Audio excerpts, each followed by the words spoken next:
آج مسلمان صرف روپے، پیسے، سونے چاندی کو ہی مال و دولت سمجھتا ہے، جبکہ اللہ تبارک و تعالیٰ نے اپنے محبوب کی امت کو بے انتہا جنت کے خزانوں سے نوازا ہے، جس میں سے ایک خزانہ بسم اللہ الرحمن الرحیم ہے۔ اس نہایت ہی چھوٹے اور مجرب عمل کو آج امت مسلمہ نے بالکل ہی فراموش کر دیا ہے۔ ہمارے پیارے آقا حضرت محمد مصطفیٰ صلی اللہ علیہ وآلہ وسلم نے ہمیں ہر چھوٹے بڑے نیک اور جائز کام سے پہلے بسم اللہ پڑھنے کی تلقین کی ہے۔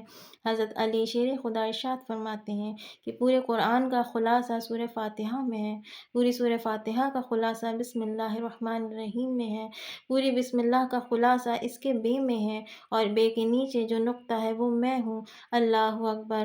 آپ نہیں جانتے کہ بسم اللہ کے کتنے فائدے ہیں۔ جب آپ بسم اللہ پڑھ کے اپنے گھر میں داخل ہوتے ہیں تو شیطان آپ کے ساتھ گھر میں داخل نہیں ہو سکتا۔